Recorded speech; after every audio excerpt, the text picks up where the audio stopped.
Révélé lors de la 11e saison de Secret Story, Benoît et Charlène ont annoncé une triste nouvelle au sujet de leur fils de 3 ans. Ce dernier a été victime d'un accident, lequel le force à se retrouver aujourd'hui en fauteuil. Si est-il l'histoire d'un couple qui a su séduire les téléspectateurs de TF1 en cachant leur relation. Entrés dans la maison des secrets en 2017 avec un peu d'appréhension, Charlène Lemaire et Benoît Douady en étaient ressortis plus amoureux que jamais après 14 semaines de jeu.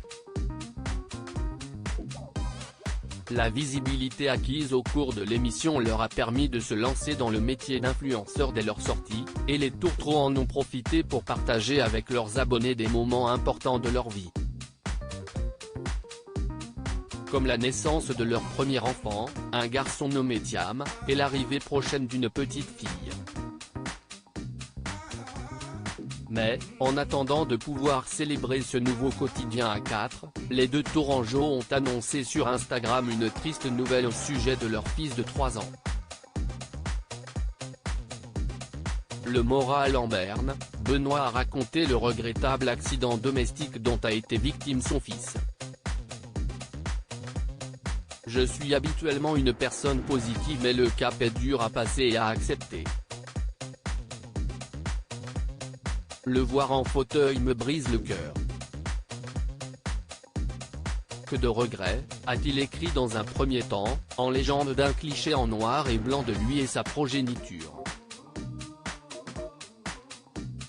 En 2A, c'était le drame puis, face aux nombreux messages inquiets de sa communauté, le grand Brinces est penché sur les faits. Si est-il en fin de journée que l'accident est arrivé. Je lui avais promis depuis un moment d'acheter un vélo pour aller me promener avec lui dans la campagne. Vélo reçu en fin d'après-midi, on part se promener chacun sur son vélo puis, une fois devant la maison, je cède et accepte qu'il monte derrière moi sur le porte-bagages pour lui faire plaisir. L'aller s'est parfaitement passé, un très bon moment père-fils mais voilà, à quelques mètres de la maison sur le retour, Thiam s'est pris le pied dans les rayons de la roue du vélo. En 2A, c'était le drame, l'accident, a-t-il raconté, se sentant coupable de cet accroc. Il aura 45 jours pour méditer sur cette mésaventure, soit le temps d'immobilisation de son jeune garçon.